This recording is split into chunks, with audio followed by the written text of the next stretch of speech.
I knew something was off when the janitor handed me a paycheck for $0 and asked if direct deposit to limbo was a new feature. That's when I realized Chad, our walking HR violation of a VP, had finally broken payroll with his new automation revolution. His words, not mine. Meanwhile, I was 6 years deep into cleaning up his messes with a smile so tight it could crack enamel. For context, my name's not important. I was the payroll compliance manager at Midwell Systems, a mid-sized tech firm with a mid-sized ego. My job wasn't glamorous. No one notices the person who makes sure your paycheck has taxes withheld correctly and that the state doesn't come knocking with a baseball bat labeled back wages. I didn't expect applause, but I also didn't expect to be treated like a glorified button pusher by a man who once asked me if Fika was a new social media app. Now, before we go further, real quick, if you're listening and you're one of the 97% who haven't subscribed yet, do me a solid. Hit that subscribe button and drop a like. It doesn't cost you a dime, and it keeps this team fueled on coffee and spite. All right, let's keep going. So, Chad. Chad was the kind of guy who got promoted because he shared a last name with the CEO and could confidently mispronounce algorithm in board meetings. Overnight, he became our new VP of Ops, without any ops experience, unless you count operating his dad's yacht like it was a bumper boat. One week in, he started spouting off about how we needed to modernize payroll. Cutting costs, he called it. What it really meant was firing the part-time accountant, who actually knew what withholding compliance meant, and installing some half-baked payroll Chad saw in a Facebook ad between protein powder reels. The system was buggy. Contractors got flagged as full-time. Full-timers got no benefits. People were calling me in tears because their pay stubs showed deductions for other and MISC, which is corporate for we don't know where your money went, sorry. Every time I flagged these issues, Chad waved them off like I was being dramatic, said I was resistant to change. I started a folder called Resistant to Chad and filled it with screenshots, dated reports, and forwarded emails he never read. See, here's the thing about working in compliance. We don't yell, we document, we don't make noise, we make paper trails. And mine was starting to look like a damn encyclopedia set. I tried to warn him once, softly. I told him the system was misclassifying employees, and we might be at risk for labor violations. His exact reply, relax. It's not like the IRS is watching, which is exactly the kind of thing someone says right before the IRS starts watching. Then there was the all-hands Zoom, where he proudly told everyone we'd be streamlining administrative roles while staring directly at my camera box like he was waiting for applause. Nobody clapped. A few people looked down. I muted my mic and added that to the list too. But I didn't quit. I knew my job was real. I knew my work kept the ship from capsizing every week. And I knew that one day, maybe not today, maybe not tomorrow, but one day, Chad would screw up so royally that even his daddy's Rolex wouldn't deflect the fallout. I just didn't think it would come in the form of a reply-all email with the words, "We'll approve your unemployment, sweetheart." It started with the silence. No CCs, no Slack pings.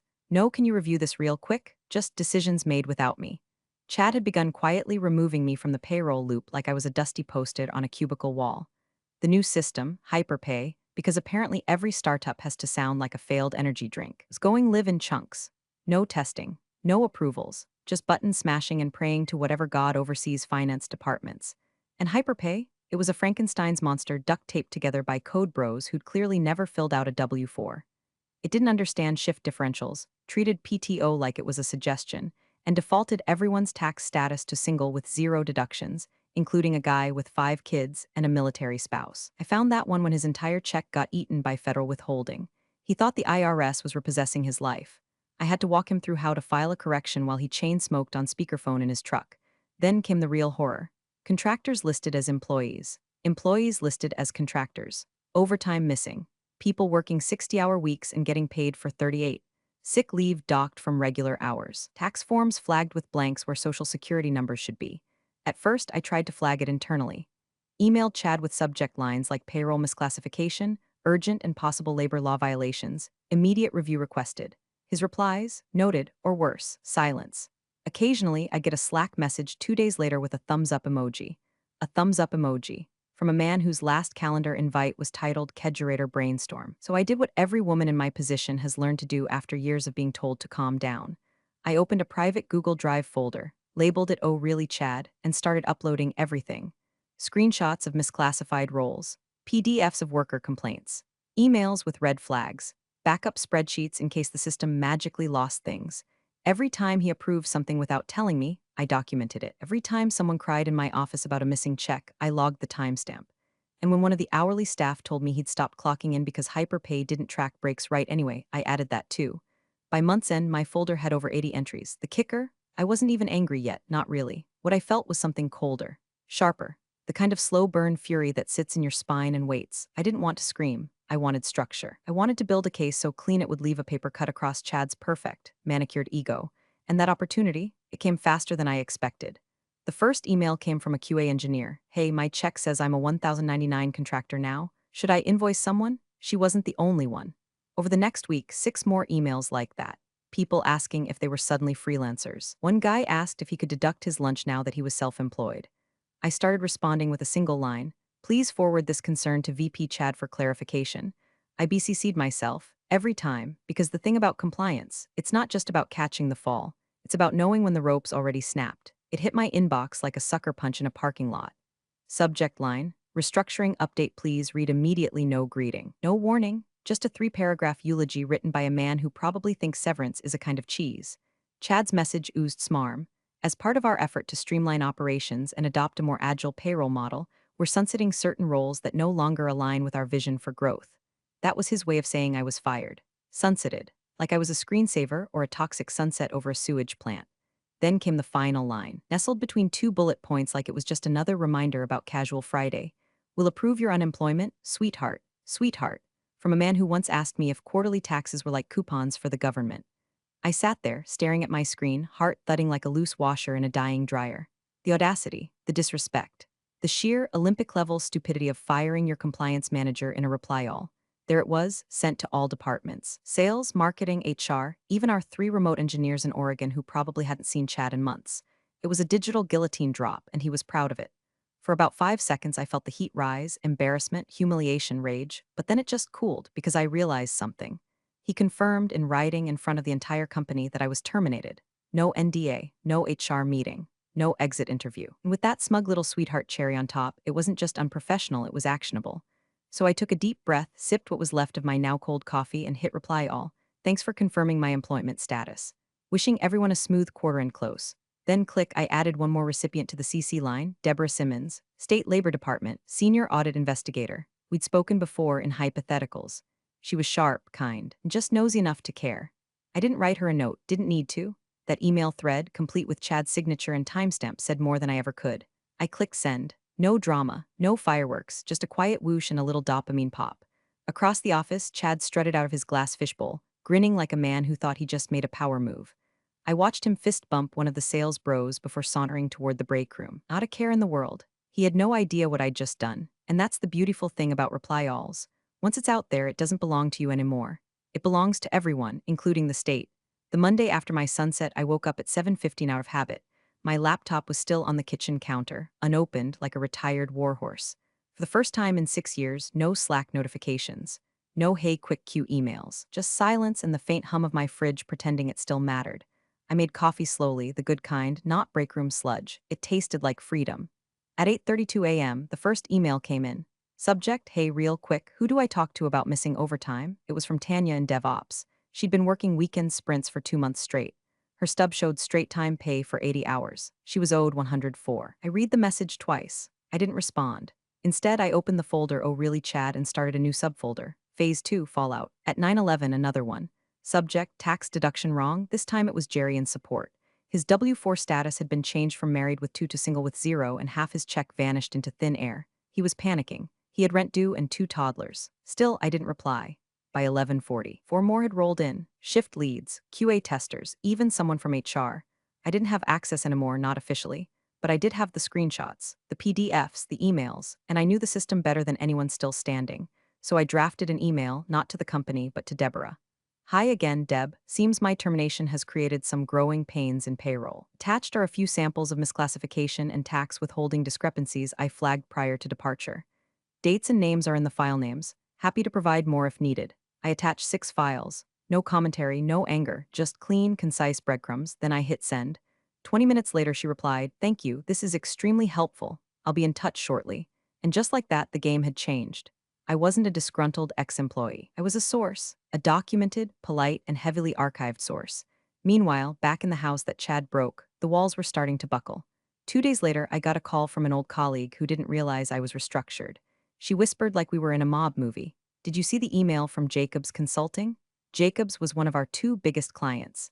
They'd flagged their end-of-year reconciliation because someone on their contract team, it through our system, got issued a 1099 and a W-2 for the same calendar year. That's like saying you're a unicorn and a raccoon. It doesn't fly. I nodded into the silence. Yeah, I said, I saw. Another day passed. Then a second client, Maple Ridge Group, sent in a formal inquiry. Their workers had received pay stubs with no state withholding. At all, just blank boxes, turns out. Hyperpay had accidentally turned off auto tax settings for everyone in 7 states. And Chad, he was flailing. I could tell by the increasingly desperate replies in a public Slack channel someone screenshotted and sent me. Looking into it. Think it's a form misalignment issue. Might be legacy data corruption. Should resolve after next cycle.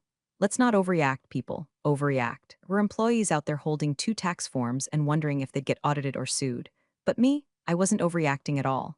I was watering my plants, sipping coffee, watching the cracks widen. I knew where every wire was buried, and now the people who mattered were finally starting to trip over them. And I hadn't raised my voice once.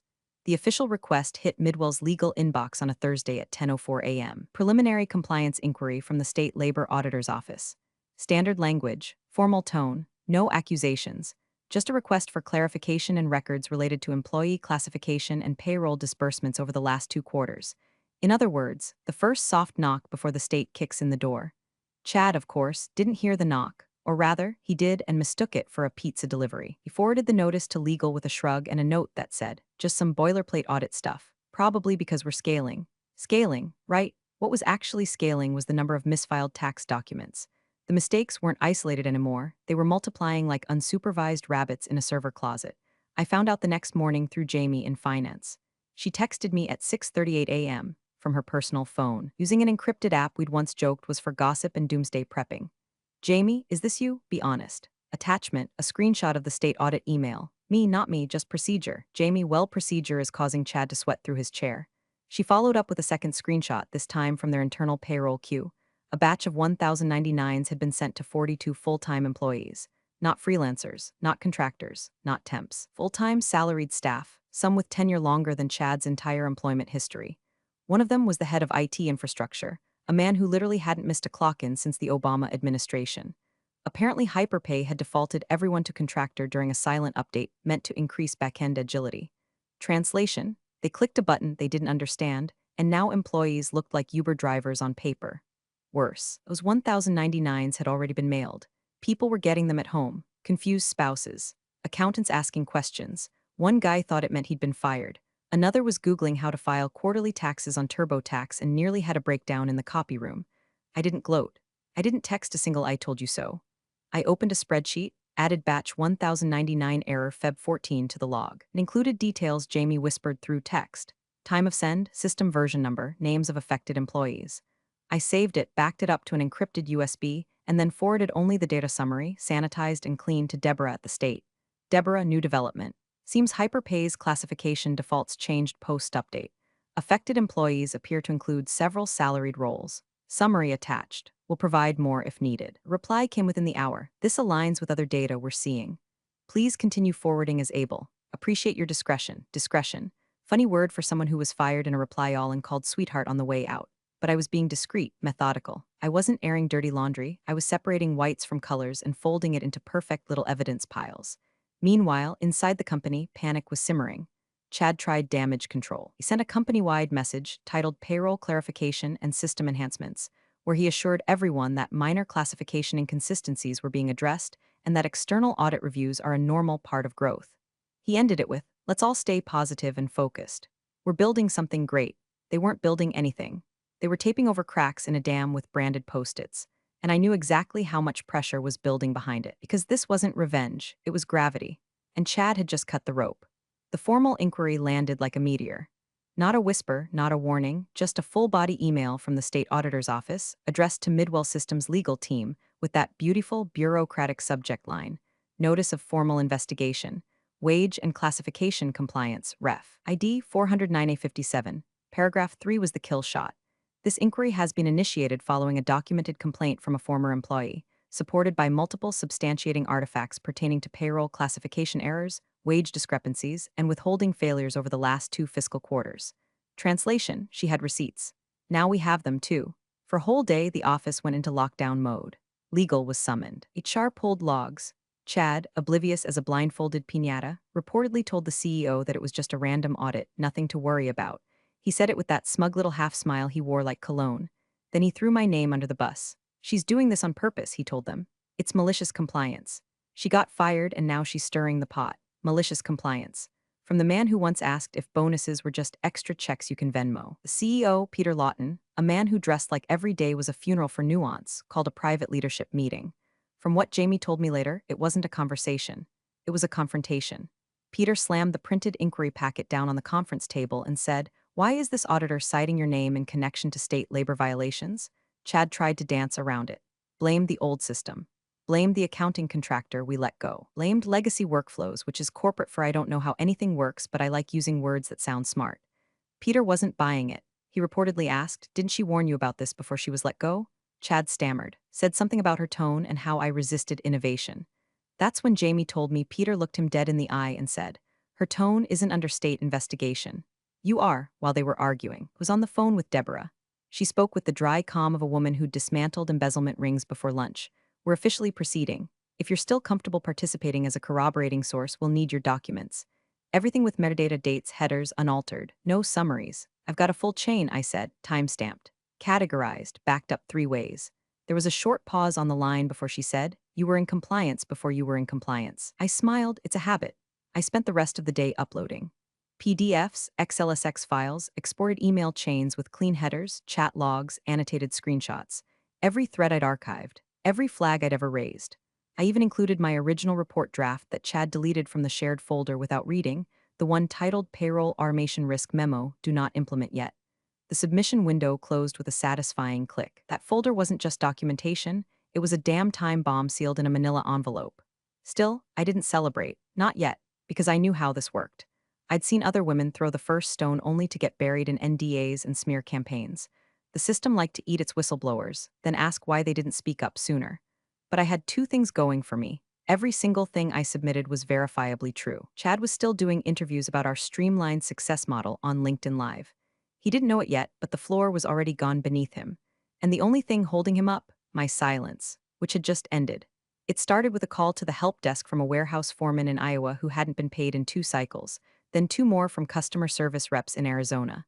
By midweek, the support queue was flooded with panicked employees asking where their direct deposits had gone, why their tax forms didn't match, and whether they were supposed to be receiving severance without actually having been laid off. Payroll vendors were in meltdown. Hyperpay's backend was full of red flags, bounced ACH transfers, and weird error codes like code 312. Classification conflict, undefined pay type. Translation: the system didn't know if it was supposed to treat these people like staff, temps, freelancers, or ghosts. And inside Midwell's glassbox castle, chaos was finally erupting. The CFO, Marjorie, who had been blissfully unaware of the finer details of payroll automation, walked into a 9 a.m. meeting and reportedly asked, "Why are we receiving letters from the state about wage theft?" Chad answered her with a PowerPoint deck titled Process Realignment Timeline. By slide 3, she shut her laptop, stood up, and said, "You're not realigning anything. You're detonating it." Meanwhile, the employees were waking up. 2 developers threatened to sue after realizing their HSA deductions had vanished mid-quarter. A junior marketing analyst posted in the public Slack, "Can someone explain why my W-2 says I live in Nevada? I've never even been to Nevada." An engineer with a diabetic child found out his insurance had lapsed without notice. Word spread fast, real fast. People started talking to each other, to HR, to labor attorneys. And in the middle of all this, Chad did what Chad does best. He panicked in prose. He started an internal email chain titled Urgent Audit Alignment Response, Do Not Share Externally. Classic, in the thread. He asked if someone could backdate the employee status transitions to reflect more contractor-style engagements where possible. He also wrote, God help him, we should align current pay cycles to whatever reflects the cleanest version of the truth. The cleanest version of the truth. That phrase deserves a Pulitzer in bullshit literature. He CC'd the CFO, 2 HR managers, and legal. But the fatal wound came 3 emails down, where Chad attached a spreadsheet titled Reclassification Plan Draft Only. In it, he had manually reassigned employee statuses after they had already been submitted to the state auditor. Worse, the timestamp metadata from the doc showed it had been created that morning. And guess what? Deborah already had the originals. She had the classifications from 2 weeks ago. She had the payment logs. She had the W-2s and 1099s that had already been printed, mailed, and probably framed in some accountant's nightmares. By the time that spreadsheet circulated, someone had already leaked it. I didn't leak it. I didn't have to, because my silence was louder than Chad's hysteria. And the beauty of silence? It echoes. It spreads. It makes people start asking questions in rooms Chad can't walk into anymore without sweating through his discount dress shirt. I sat at home that afternoon, watering my monster plant while listening to the low hum of chaos unraveling itself like a ball of office cable, knotted, sticky, and impossible to explain. The news hadn't broken yet. No headlines, no lawsuits filed, no one fired, but it was coming. You could feel it in the air like heat before a thunderstorm. And me? I just added Chad's spreadsheet to my archive, labeled the folder Exhibit D, D for done. It happened during the Q2 strategy meeting, one of those overcatered, ego-choked boardroom affairs where the air smells like stale ambition and overpriced pastries. The CEO, Peter Lawton, was mid-sentence, talking about expansion into the Southwest Territory when his phone buzzed once, then again. Not the usual email chirp, a hard buzz, the kind that bypasses filters and demands attention. He glanced at it, then froze. Everyone at the table noticed. The room, once filled with the soft clinking of coffee spoons and murmured half-agreements, turned still. Peter read the screen. He didn't blink. Then he slowly set the phone on the table, folded his hands like he was preparing to bury a pet, and looked straight across the room at Chad. "Son," he said, voice low and surgical, "you have 5 minutes to explain why our entire payroll system is frozen under state audit." Chad's mouth opened, then closed, then opened again like a goldfish trying to explain quantum mechanics. His skin went the color of printer paper, his jaw twitched, his hand went to his laptop like it might contain an escape hatch. I think it's a misunderstanding," he stammered. "We're just transitioning systems and there were some legacy data conflicts. Nothing illegal, just procedural friction." Peter didn't blink. He didn't even look at the others in the room. His gaze never left Chad. One of the board members, a gray-haired woman in a burgundy pantsuit who had survived 3 economic crashes and a hostile takeover, tilted her head and asked quietly, almost politely, "Didn't she warn you?" Another board member, this one from finance, cleared his throat and added, "The compliance logs she maintained, they were intact, right? You didn't delete those?" Chad looked at the ceiling like maybe a PowerPoint slide would drop down from heaven and save him. She was difficult, resistant. She didn't support the shift to hyperpay. "That's funny," Peter said, voice still calm, still low, because the auditor just referenced an internal report she submitted before we adopted it. A report outlining almost every issue we're now being investigated for. The silence in that room was radioactive, the kind that peels paint off walls and careers off resumes. Peter reached for his phone again. "Effective immediately," he said, not looking up. "We're freezing all operational decisions related to payroll until further notice. Marjorie will lead compliance restoration. Chad, do not touch another system. Do not respond to any emails without legal present." In fact, he looked at his son like he'd just realized the boy had grown into a liability, not a legacy. "Leave the room." Chad stood. For a moment, he looked like he might argue, might beg. But no words came. He just picked up his tablet, knocking over his water in the process, and left the room with a clumsy nod. The door clicked shut behind him. No one said anything for a long while. Then the woman in the burgundy pantsuit said, "Well, it appears your payroll department was more essential than previously appreciated." Peter didn't reply. He just looked down at the frozen screen of his phone, state seal and all, then exhaled a breath he'd probably been holding since the day he handed Chad the VP title. "Cross town, I was folding laundry when I got the news from Jamie. One line of text, accounts frozen. They called it procedural sabotage. They're eating each other alive." I smiled. It wasn't gloating, it was gravity. Justice doesn't always arrive with sirens. Sometimes it shows up in a quiet room, wearing a suit and asking simple questions you don't have answers for. The call came on a Tuesday morning, just after sunrise. My dog snored at my feet and the coffee pot burbled like a lazy river. I didn't recognize the number, but something told me to answer anyway. "Hi, this is Deborah Simmons from the state auditor's office." Her voice was warm but precise, like someone who irons her blazers and keeps receipts from 1994 just in case. "I just wanted to thank you," she said. "Your documentation was unusually thorough. Honestly, it's rare we get a case so clean." Let the silence sit for a beat. "It was never about revenge," I said. "It was just about doing it right." "Well," she replied, "you did it right enough that our department is considering a rotation of outside consultants to assist with corporate classification audits. If you're open to it, we'd love to talk more. Not now, but when you're ready." I told her I'd think about it. After we hung up, I sat there for a while, letting the steam from my coffee rise into the quiet. Outside, my neighbor was scraping frost off her windshield with a laminated Starbucks rewards card. The world was still turning. Then Jamie sent me the article. "Midwell Systems faces formal state audit following payroll scandal." There it was. Published, time-stamped, crawling its way across news feeds and inboxes like a slow-moving fire. The piece was dry, clinical, just facts. One sentence stood out. "VP of Operations Chad Lawton has been placed on administrative suspension pending the outcome of the investigation." That's corporate speak for he's toast, but legal's still double-checking the thermostat. Even better, the final paragraph quoted an anonymous employee saying staff were demanding clarity, accountability, and back pay. I didn't recognize the voice, but I knew the rhythm. That was a revolt with spreadsheets. The best kind. I didn't celebrate, I didn't toast. I didn't tweet, I just took another sip of coffee. It was dark, hot, and finally didn't taste like despair. Because when they fired me, they thought they were cutting dead weight, trimming fat, streamlining. But I wasn't the fat, I was the spine. I was the quiet stability beneath their chaos, the one who caught mistakes before they metastasized, the one who turned disorganized ambition into functional structure. They thought they could replace me with software and arrogance. Turns out, neither of those write compliance memos at 2 a.m. or catch broken tax logic before it lands you in front of a regulatory board. And as I sat there, watching the fallout from a distance, unbothered, unpaid, and unrepentant, I opened my laptop for the first time in days and typed one last line into the notes I'd kept this whole time. I was just confirming my status. Turns out it's essential. You're the real MVPs of the office jungle. Thanks for watching. Smash that subscribe button, or the coffee pot might just forget your next brew.